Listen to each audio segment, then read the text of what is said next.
Hello दोस्तों, नमस्कार, good morning to all of you and welcome to Sarkari Pariksha channel. दोस्तों, आप सबको पता है कि इस चैनल में रोज सुबह 6:30 बजे आपके साथ करंट अफेयर्स के कुछ इंपॉर्टेंट एंड एग्जाम से रिलेवेंट क्वेश्चंस को डिस्कस किया जाता है। ये क्वेश्चंस आपके आने वाली प्रतियोगी परीक्षाओं में पूछे जा सकते हैं, इसलिए काफी इंपॉर्टेंट होता है वीडियो को पूरा देखना, लास्ट तक देखना। और वीडियो में डिस्कशन के टाइम जो इंपॉर्टेंट पॉइंट्स आपको लगता है कि यार ये इंपॉर्टेंट पॉइंट हो सकता है, इसके टर्म में और जानकारी इकट्ठी करनी चाहिए, तो प्लीज आप उन पॉइंट्स को मार्क जरूर किया करें और उसके डिटेल में जाया करें, जानकारी इकट्ठा किया करें, याद किया करें। बिकॉज ये एक्स्ट्रा जानकारी कई बार आपको एग्जाम में आए हुए दूसरे क्वेश्चंस को भी सॉल्व करने में हेल्प कर जाती है। बिकॉज आप सब कई बार एग्जाम में क्वेश्चंस को ऑप्शन एलिमिनेशन के थ्रू सॉल्व करने की कोशिश करते हैं और ऑप्शन तभी एलिमिनेट हो पाते हैं जब आपको उन ऑप्शंस के टर्म में कुछ जानकारी मालूम रहती है, राइट। तो इंपॉर्टेंट होता है काफी इंपॉर्टेंट पॉइंट्स को मार्क करना और उनके डिटेल में जाना। तो ये चीज आप जरूर किया करिए और वीडियो को लास्ट तक जरूर देखिएगा, है ना। चलिए देखते हैं कि हमारा आज का फर्स्ट क्वेश्चन क्या है। तो फर्स्ट क्वेश्चन है, recently former prime minister of Japan Shinzo Abe has been assassinated. When did he become the prime minister of Japan for the first time. हाल ही में जापान के पूर्व प्रधानमंत्री शिंजो आबे की हत्या कर दी गई है। वह पहली बार जापान के प्रधानमंत्री कब बने थे। ऑप्शंस यहाँ पे गिवन है 2001, 2006, 2007 या 2012। तो काफी इंपॉर्टेंट है और ये काफी दुखद घटना हुई है। जापान में शिंजो आबे की एक पॉलिटिकल इवेंट के दौरान हत्या कर दी गई है। तो इसके टर्म में आपने न्यूज काफी सुन लिया होगा, इसके बारे में बेसिक जानकारी आप सबको मालूम हो गई होगी। इसके डिटेल में नहीं जाते हैं बिकॉज फिर ये लंबा हो जाएगा, है ना। तो आपको मैं सिर्फ यहाँ पे आंसर बता देता हूँ और बेसिक जानकारी थोड़ा सा और बता देता हूँ। तो 2006 में शिंजो आबे जो है वो जापान के प्रधानमंत्री बने थे, राइट। अगर यहाँ पे हम हत्यारे का एक तरीके से नाम जानना चाहें, सस्पेक्टेड को जानना चाहें, तो यहाँ पे नाम बताया जा रहा है तेत्सुया यामागामी, राइट। और वहाँ पे जो एडमिट मतलब कि उसके द्वारा जो एडमिट किया गया है वो ये है कि उसने होममेड गन से शिंजो आबे की हत्या की है, राइट। अच्छा, दूसरा यहाँ पे ये है कि इंपॉर्टेंट पॉइंट काफी है, आप इसको अच्छे से याद कर लें। शिंजो आबे जो हैं वो जापान के लॉन्गेस्ट सर्विंग प्राइम मिनिस्टर रहे हैं। उन्होंने 2006 से 1 साल के लिए लिया था, उसके बाद फिर 2012 से 2020 तक इन्होंने ये सर्विस दी है, राइट। तो काफी इंपॉर्टेंट टेन्योर रहा है इनका। और अगर पूरे वर्ल्ड में इनको एक इंपॉर्टेंट नेता के तौर पे इनके रोल को देखा जाए तो वो काफी एक लंबा विषय हो जाएगा। लेकिन आप सबको इंडिया के टर्म में इनके रोल को जरूर समझना चाहिए। इन्होंने कौन कौन से मतलब इनकी नीति क्या रही इंडिया के टर्म में, कौन कौन से इंपॉर्टेंट डिसीजंस, कौन कौन से साझेदारियों पे हस्ताक्षर किए गए थे, ये बहुत सारी चीजें हैं, है ना। बिकॉज कई बार क्वेश्चन जो होते हैं वो फॉरेन जो एक पॉलिसी होती है, जो कूटनीति होती है, उसके टर्म में भी क्वेश्चन बन जाते हैं, राइट। तो इसके डिटेल में आप लोग जरूर जाइएगा। चलिए देखते हैं नेक्स्ट क्वेश्चन क्या है। Which of the following bank has launched the initiative Metaverse Launch and Open Banking Sandbox Environment? निम्नलिखित में से किस बैंक ने metaverse launch and open banking sandbox environment पहल शुरू की है। तो ऑप्शंस यहाँ पे गिवन है, state bank of India, Punjab national bank, union bank of India या बैंक ऑफ बड़ौदा। तो यहाँ पे काफी इंपॉर्टेंट ये पहल शुरू की गई है, metaverse launch and open banking sandbox environment. ये किस बैंक ने स्टार्ट किया है ये आपको बताना है। चलिए मैं आपको बता देता हूँ। यहाँ पे यूनियन बैंक ऑफ इंडिया जो है उसने ये पहल शुरू की है, metaverse launch and open banking sandbox environment, right. Union bank of India ने इस इनिशिएटिव को शुरू किया है टेक महिंद्रा के साथ मिलकर। किसके साथ? टेक महिंद्रा के साथ। अच्छे से याद कर लीजिए। कई बार क्या होता है कि वहां पे जिस टेक्नोलॉजी प्लेटफॉर्म के थ्रू कोई पहल शुरू की जाती है, कोई सिस्टम बनाया जाता है, तो उस टेक्नोलॉजी प्लेटफॉर्म का नाम पूछा जाता है। तो आपको यहाँ पे टेक महिंद्रा का नाम याद रहना चाहिए इस मेटावर्स के टर्म में। इसका नाम है यूनिवर्स। क्या नाम है? यूनिवर्स। तो ये एक मेटावर्स वर्चुअल लॉन्च है बैंक का। मतलब ये है कि एक तरीके से जिस तरीके से आप बैंक ब्रांच में जाते हैं और बैंक ब्रांच में जब आप पहुंचते हैं तो वहां पे आपको डिफरेंट काउंटर्स देखने को मिलते हैं जो डिफरेंट सर्विसेज प्रोवाइड कराते हैं। मतलब वहां पे जो काउंटर्स पे बैठे हुए जो एग्जीक्यूटिव्स होते हैं उनके डिफरेंट वर्क फंक्शंस होते हैं, है ना। तो उसी तरीके से आप यहाँ पे इस वर्चुअल लॉन्च में जा सकते हैं, अपनी जो भी क्वेरी है, जो भी एक सॉल्यूशन लेना चाहते हैं, जो भी काम करना चाहते हैं, वो सब कर सकते हैं, राइट। तो यूनिवर्स जो है वो एक यूनिक एक्सपीरियंस डिलीवर करेगा अपने बैंक कस्टमर्स को, राइट, जिसमें customers can roam around the launch, get information of banks deposit, loan, government welfare schemes, digital initiative, etc. if they are experiencing real world. मतलब कि रियल वर्ल्ड की तरह से वो वहाँ पे एक्सपीरियंस कर पाएंगे। मतलब कि जो रियल ब्रांच होती है ना, वो फीलिंग आप यहाँ पे वर्चुअल लॉन्च के थ्रू ले पाएंगे, राइट। अच्छा, यहाँ पे ओपन बैंकिंग सैंडबॉक्स एनवायरनमेंट भी लॉन्च किया गया है इस बैंक के द्वारा, जिसका मतलब ये है कि ये एक तरीके से कोलैबोरेशन प्लेटफॉर्म या कोलैबोरेशन एनवायरनमेंट क्रिएट करेगा, ताकि जो फिनटेक कंपनीज हैं, जो फिनटेक में एक तरीके से स्टार्टअप के रूप में अपने आप को एस्टैब्लिश कर रही हैं, आगे बढ़ रही हैं, तो उन सब के लिए यहाँ पे एक ऐसा एनवायरनमेंट तैयार करना है ताकि वो पार्टनर्स के रूप में काम करके एक इनोवेटिव बैंकिंग प्रोडक्ट्स के टर्म में डेवलपिंग वहां पे कर पाएं, राइट। तो काफी इंपॉर्टेंट ये एनवायरनमेंट है जिसका नाम है ओपन बैंकिंग सैंडबॉक्स एनवायरनमेंट। दोनों चीजों को अच्छे से याद कर लीजिए। यहाँ पे यूनियन बैंक ऑफ इंडिया ने इनको लॉन्च किया है टेक महिंद्रा प्लेटफॉर्म के थ्रू, राइट। चलिए देखते हैं नेक्स्ट क्वेश्चन क्या है। Who has been appointed as the 7th president of International Fund for Agriculture Development, यानी कि IFAD, अंतर्राष्ट्रीय कृषि विकास कोष IFD के 7वें अध्यक्ष के रूप में किसे नियुक्त किया गया है? ऑप्शन यहाँ पे गिवन है, अल्वारो लारियो, खालिद महदी, रेसेल अवोर ओमामो या शोभना कुमार पटनायक। तो काफी इंपॉर्टेंट होता है जब आप इंपॉर्टेंट अपॉइंटमेंट्स के टर्म में जानकारी रखते हैं, बिकॉज अपॉइंटमेंट्स के टर्म में भी आपके एग्जाम में क्वेश्चंस बनते रहते हैं। और खासतौर पे जो इंटरनेशनल बॉडीज होती हैं, जो ऑर्गेनाइजेशंस होते हैं, है ना, और देश के अंदर जो इंपॉर्टेंट बॉडीज होती हैं, इन सारे अपॉइंटमेंट्स के टर्म में आप लोग अवेयर जरूर रहा करें और ढंग से उसको याद कर लिया करें, एग्जाम टाइम में उसको रिवाइज कर लिया करें, बिकॉज अपॉइंटमेंट्स के टर्म में तो वहाँ पे क्वेश्चंस बन ही जाते हैं, है ना। तो यहाँ पे जान लेते हैं इसका करेक्ट आंसर। करेक्ट आंसर यहाँ पे अल्वारो लारियो को आईफेड के 7वें अध्यक्ष के रूप में नियुक्त किया गया है, यानी प्रेसिडेंट के तौर पे नियुक्त किया गया है, राइट। मतलब ये है दोस्तों कि लॉरियो जो है वो यहाँ पे आईफेड के प्रेसिडेंट के तौर पे नियुक्त किए गए हैं। और मैं आपको बता दूं कि ये 1 अक्टूबर से अपने पद को ग्रहण करेंगे, और कितने साल के लिए? 4 ईयर टर्म के लिए। क्वेश्चन ये भी बन सकता है कि आईफेड में प्रेसिडेंट का जो टेन्योर होता है वो कितने साल का होता है, तो ये आपको मालूम होना चाहिए कितने साल का, 4 ईयर टर्म, राइट। आईफेड जो है वो एक अगर उसको संस्था के रूप में समझना चाहें तो ये एक क्रूशियल रोल अदा करता है in increasing the resilience of rural small scale producers. मतलब रूरल क्षेत्र में एक तरीके से जो स्मॉल स्केल के प्रोड्यूसर्स हैं उनको हेल्प करने में, उनके लिए प्लान तैयार करने में, या अगर आप वहाँ पे रूरल क्षेत्र में बात करें तो रूरल क्षेत्र में क्या होता है कि जो एक गरीबी देखी जाती है, जो फार्मर्स के चैलेंजेस होते हैं, और रूरल क्षेत्र में मिलने वाली जो ट्राइब्स होती हैं उनके टर्म में प्लान बनाना, उनके लिए प्रोग्राम्स तैयार करना, और रूरल क्षेत्र की ही जो वीमेंस होती हैं उनके लिए विमेन एम्पावरमेंट प्लान तैयार करना, ये सब काम होता है आईफेड के तहत, राइट। इंडिया में भी आईफेड की संस्था है और दिल्ली में स्थित है, तो इंडिया के लिए भी ये काम करती है, राइट। और इंडिया जो है वो इस संस्था का पार्ट है 1979 से। काफी इंपॉर्टेंट है, इसको आप अच्छे से याद कर लें। 177 मेंबर कंट्रीज हैं इसमें, राइट।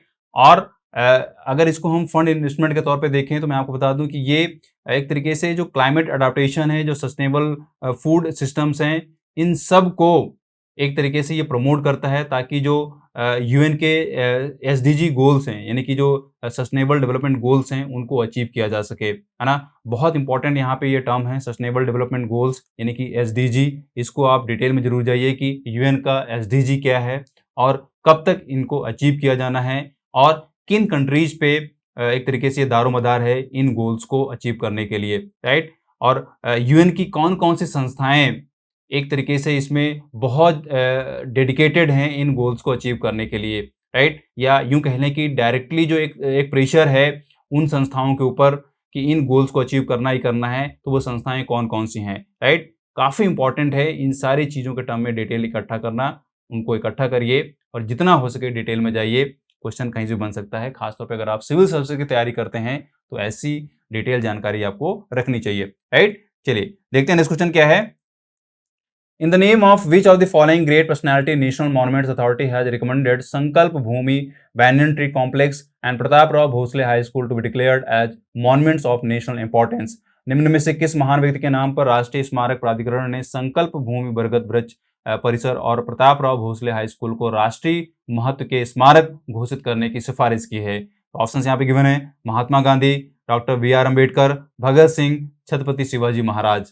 तो काफ़ी इंपॉर्टेंट पर्सनैलिटीज़ हैं, इनके टर्म में यहाँ पे एक डिसीजन लिया गया है, राष्ट्रीय महत्व के स्मारक के रूप में घोषित किया गया है, राइट। तो देखते हैं इसका करेक्ट आंसर क्या है। करेक्ट आंसर यहाँ पे है डॉक्टर बी आर अम्बेडकर। जी हाँ दोस्तों, आप सब जानते हैं डॉक्टर बी आर अम्बेडकर जो संविधान के पितामह बोले जाते हैं, भारतीय संविधान के पितामह बोले जाते हैं।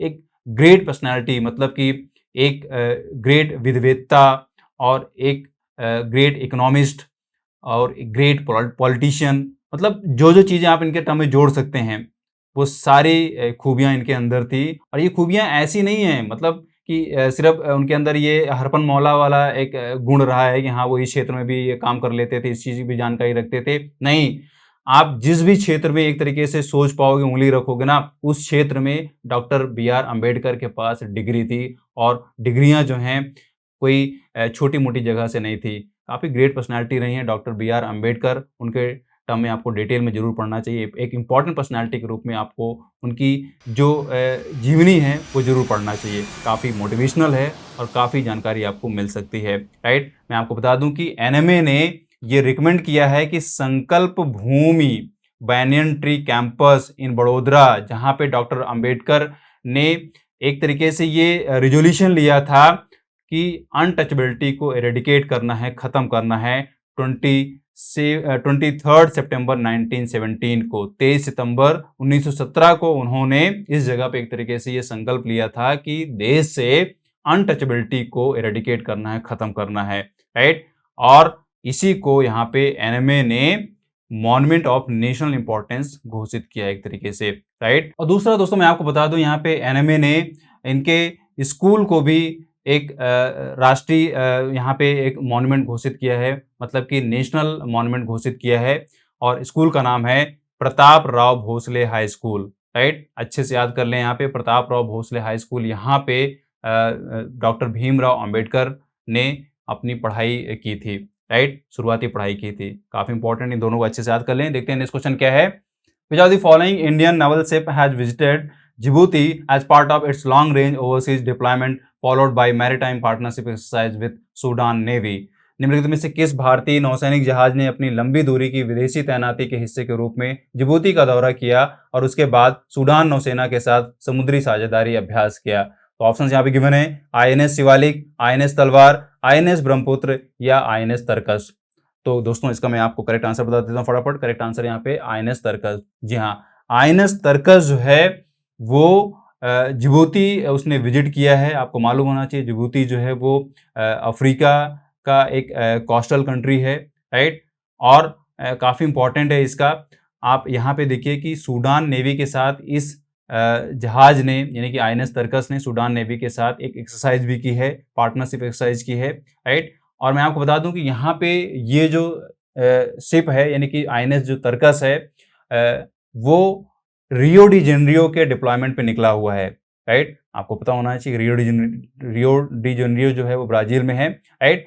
और इसका इंटेंट ये है कि वो एक तरीके से यहाँ पे जब इंडिया का 75 ईयर्स जो 75th इंडिपेंडेंस डे मनाया जाए, तो वहाँ पे एक तरीके से ये इस डिप्लॉयमेंट के दौरान ट्राई कलर को फहरा पाए, राइट। और काफ़ी इंपॉर्टेंट होगा ये 75th इंडिपेंडेंस डे, बिकॉज इसको हम आज़ादी के अमृत महोत्सव के तौर पे मनाने जा रहे हैं, राइट। तो काफ़ी इंपॉर्टेंट है आज़ादी का अमृत महोत्सव भी, आप सबको पता होना चाहिए कि इसको इसलिए शुरू किया गया है ताकि यहाँ पे इंडिया का जो 75 ईयर्स ग्लोरियस ईयर्स रहे हैं, इन ईयर्स में इंडिया ने किस तरीके से डेवलपिंग कंट्री के तौर पे डिफरेंट फील्ड्स में अचीवमेंट्स हासिल की हैं, उन सब अचीवमेंट्स को एक तरीके से यहाँ पे ऑनर करने के लिए इस आज़ादी के अमृत महोत्सव को मनाया जाना है।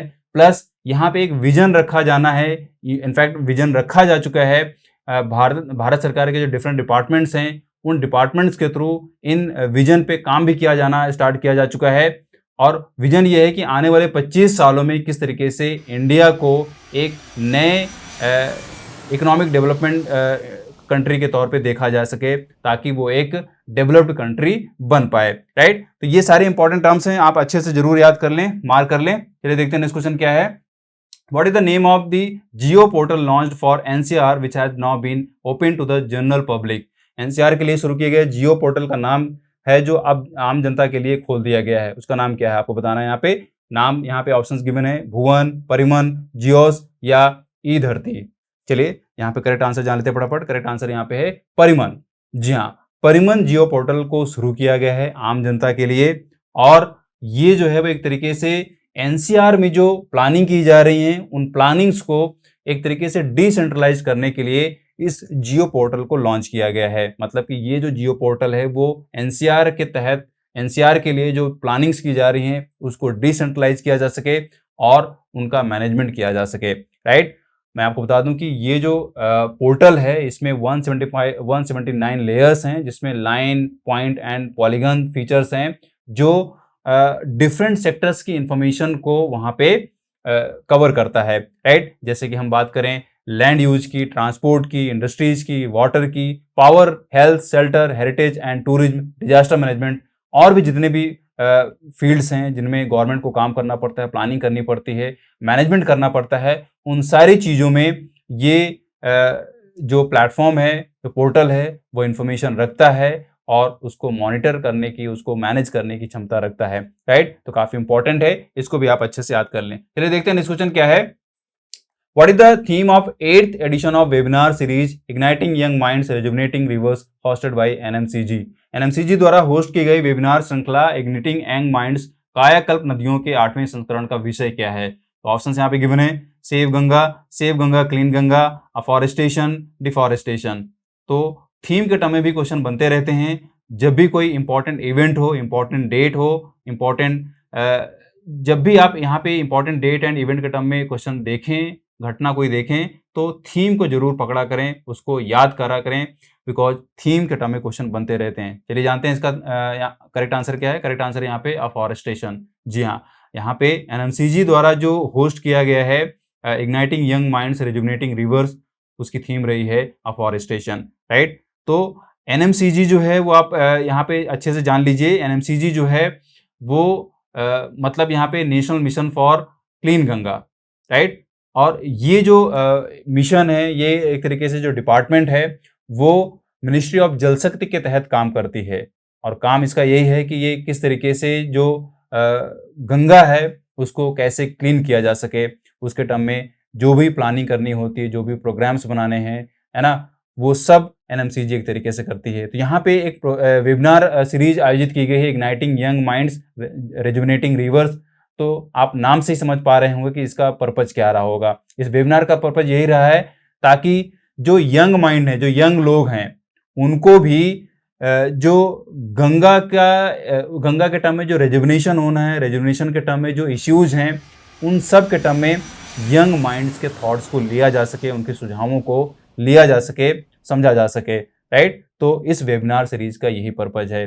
अच्छे से याद कर लें, नमामि गंगे, एनएमसीजी और मिनिस्ट्री ऑफ जल शक्ति, ये सब इंपॉर्टेंट टर्म्स हैं, इनके डिटेल में जरूर जाएं, राइट। चलिए देखते हैं नेक्स्ट क्वेश्चन क्या है।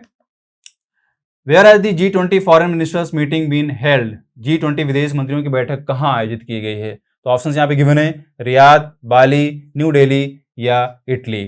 काफी इंपॉर्टेंट है, यहाँ पे G20 के फॉरेन मिनिस्टर्स की मीटिंग हुई है, कहाँ पे हुई है ये मैं आपको बता देता हूँ। करेक्ट आंसर यहाँ पे है बाली। जी, बाली, आप सब ने ये नाम सुना होगा, है ना। बाली जो है एक आइलैंड है और काफी खूबसूरत जगह है, टूरिज्म के लिहाज से काफी इंपॉर्टेंट है। इंडोनेशिया कंट्री के तहत ये आइलैंड आता है, राइट। और इसी आइलैंड में G20 के जो फॉरेन मिनिस्टर्स हैं उनकी मीटिंग हुई है, right.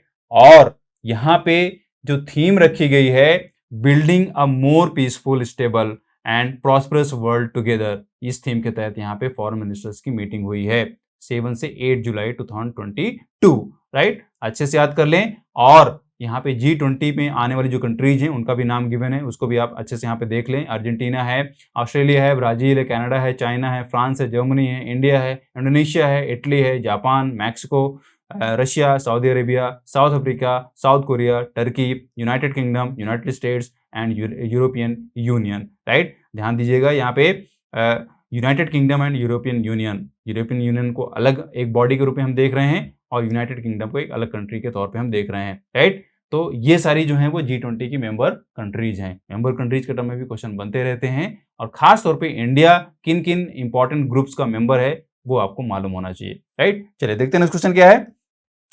Who has been elected as lifetime president of YSR Congress party? YSR Congress party के आजीवन अध्यक्ष के रूप में किसे चुना गया है? ऑप्शंस यहाँ पे गिवन है, बूदी मुत्याला नायडू, वाई जगनमोहन रेड्डी, के चंद्रशेखर राव या एन चंद्रबाबू नायडू। तो काफी इंपॉर्टेंट है यहाँ पे ये भी, बिकॉज पार्टी के आजीवन अध्यक्ष की बात की जा रही है। तो चलिए मैं आपको आंसर बता दूं, आंसर यहाँ पे है YS जगनमोहन रेड्डी, राइट। अच्छे से याद कर लें, YS जगनमोहन रेड्डी ने यहाँ पे अगर इनको हम देखें एक नेता के तौर पे तो काफ़ी संघर्षपूर्ण इनका पॉलिटिकल कैरियर रहा है, राइट।